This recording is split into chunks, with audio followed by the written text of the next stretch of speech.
va a determinar la cantidad y la velocidad con la que circula ese líquido por un tubo. Entonces, cuanto la sangre es más viscosa, va a tener más dificultad para circular. Y cuando la sangre es menos viscosa, va a tener menos dificultad para circular más rápidamente. ¿Sí? Lo ideal es que la viscosidad de la sangre sea de 3 veces más que el agua. Esa viscosidad está determinada entonces por este hematocrito. El hematocrito. ¿Cuándo puede aumentar el hematocrito? Cuando hay una enfermedad, la policitemia. Si aumenta el hematocrito, aumenta la densidad de la sangre y la sangre circula muy lentamente. ¿Verdad? El paciente va a sufrir porque, a pesar de que hay más glóbulos rojos, la sangre va a circular tan lentamente que el oxígeno va a tardar mucho en llegar a los tejidos. En el otro extremo, ¿cuándo puede disminuir el hematocrito? Cuando hay anemia. En la anemia hay pocos glóbulos rojos y disminuye la viscosidad de la sangre. ¿Y qué ocurre entonces con la sangre de las personas que tienen anemia? Circula mucho más rápidamente, ¿no? De hecho, generalmente la anemia está vinculada con taquicardia, ¿no? Una persona que tenga anemia toman la pucho a tener taquicardia, porque su sangre está circulando muy rápidamente y el corazón también está más activo.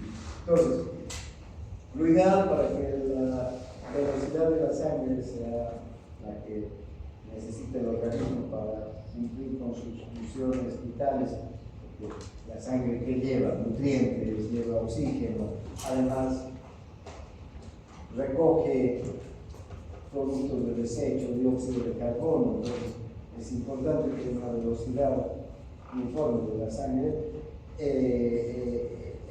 y puede variar. Entonces, esta viscosidad o densidad de la sangre puede convertirse en una resistencia, un impedimento, puede producir resistencia al flujo. Cuanto más viscosa es la sangre, más resistencia al flujo hay. Cuanto menos viscosa, menos resistencia, ¿no? Bien. Hasta aquí entonces podríamos ver con este tema.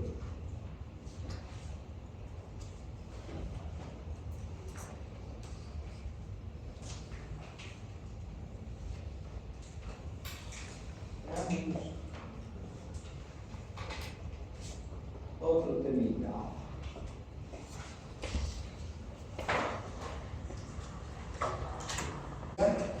Y vamos a ver el intercambio de líquido, de nutrientes que hay a nivel del capilar, el intercambio de todas estas sustancias entre el capilar y el intersticio. Bien, ¿qué debemos entender como microcirculación? Ya hemos visto que la circulación, ¿no?, la componen las arterias, arteriolas, capilares, venas, corazón, pulmones, en fin, todos están involucrados en la circulación. La microcirculación es esa parte de la circulación que está encargada del transporte de nutrientes hacia los tejidos y de la eliminación de los desechos celulares, desde los tejidos hasta la sangre, ¿no? Entonces, si yo tengo aquí las células, un tejido, pues son células, y tengo la sangre que va a atravesar este punto, ¿no? La sangre que está ligando con qué, con oxígeno, con glucosa, con aminoácidos, ¿no? Esta es la sangre arterial, y luego atraviesa el capilar y la sangre se va hacia las venas. ¿Y ya qué tiene la sangre en las venas? Dióxido de carbono, tiene nitrógeno ureico, ¿no? Productos del metabolismo, todos los desechos que salen de las células que ya no sirven, que tienen que eliminar a los pulmones, al hígado, a los riñones. Bien, entonces, la microcirculación es esta pequeña parte de la circulación donde se realiza este intercambio, porque el intercambio significa que entra oxígeno y sale ¿qué? Dióxido de carbono. Entran nutrientes y ¿qué salen? Elementos de desecho.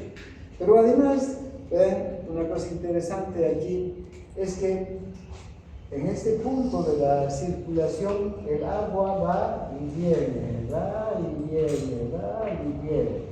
Desde el capilar hacia el intersticio, del intersticio al capilar, del capilar al intersticio, del intersticio al capilar. Porque el agua no está estancada como en esa botella. ¿Sí? El agua está en permanente movimiento y los líquidos están en permanente movimiento en nuestro organismo. No solamente en la sangre, sino desde la sangre pasan al intersticio y del intersticio a de la célula vuelve a salir hacia el intersticio y vuelve al capilar. La sangre está en permanente movimiento. El agua, no la sangre, sino el agua está en permanente movimiento. En la sangre, en el intersticio y en el interior de la célula. Los iones, el sodio, el potasio, el calcio, también están en la sangre, están en el intersticio, pueden entrar a las células, salir de las células, dependiendo de las necesidades de las células, ¿no? Van a entrar o salir iones de las células. Entonces hay un movimiento intenso aquí, en este punto. Por eso es tan importante la microcirculación y estudiar, conocer qué pasa en ese punto donde se realiza el intercambio. ¿Quiénes constituyen entonces la microcirculación? Para empezar, las arteriolas más pequeñas, ¿no? Que van a ya controlar la cantidad de sangre que va a llegar hasta un territorio determinado, que va a llegar hasta un tejido ya puntual, ¿sí? Entonces, estas arteriolas tienen calibres ya muy pequeños y son muy musculares, tienen una capa muscular muy sensible y potente. Pueden dilatarse o contraerse con facilidad. Al dilatarse o contraerse con facilidad, ¿qué permite? Que llegue más o menos sangre a un lugar, a nivel, ¿no? ¿Sí? ¿Quiénes van a controlar a estas arteriolas pequeñas? Las condiciones de los locales de los tejidos. Cada tejido va a controlar su propio flujo de acuerdo a la actividad que tenga el tejido.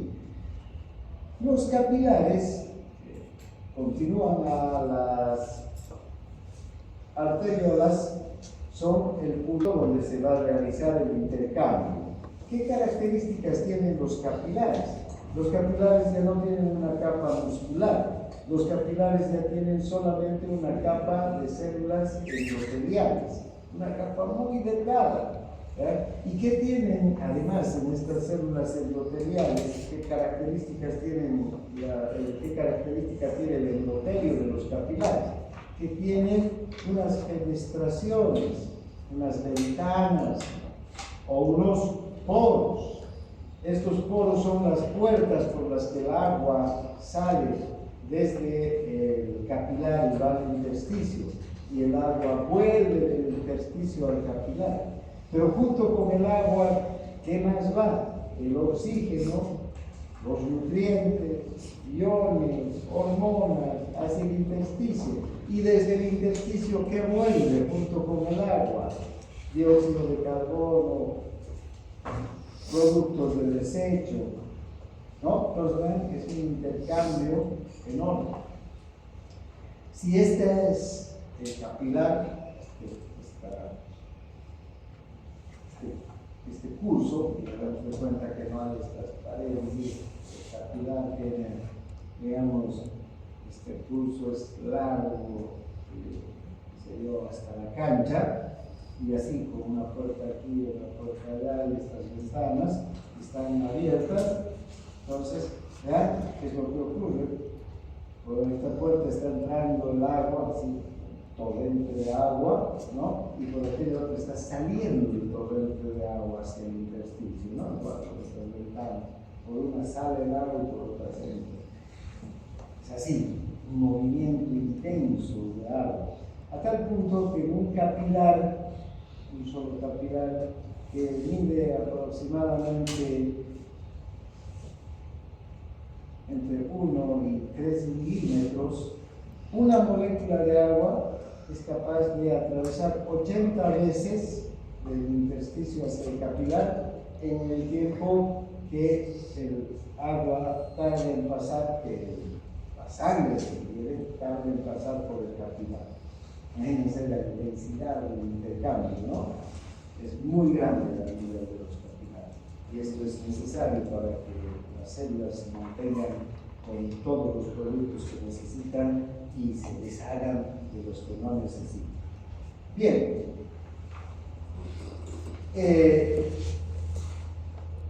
Así todo el agua, los nutrientes se intercambian con facilidad. Ahora, si ustedes observan, aquí tenemos un punto de la microcirculación, ¿no? La arteriola que está llegando para llevar la sangre hacia los capilares van a terminar en qué? En las vénulas, y a las vénulas van a recoger la sangre de los tejidos.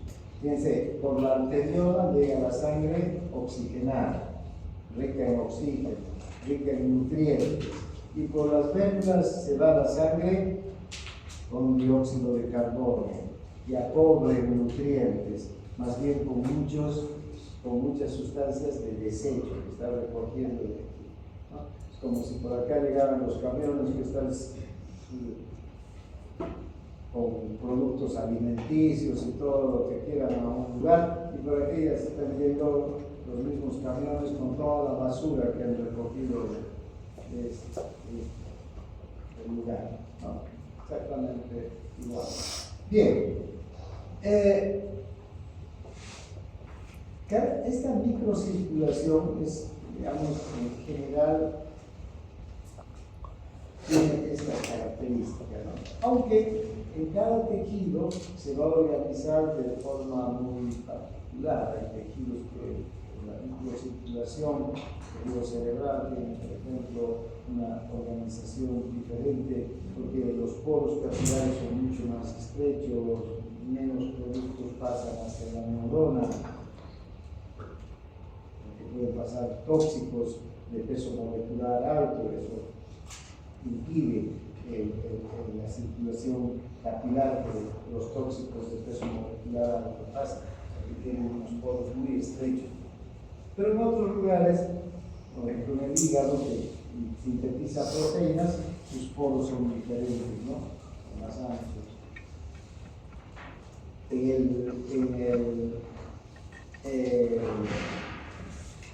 riñón, los capilares también son diferentes. Hay dos sistemas de capilares, los capilares glomerulares, los capilares peritubulares.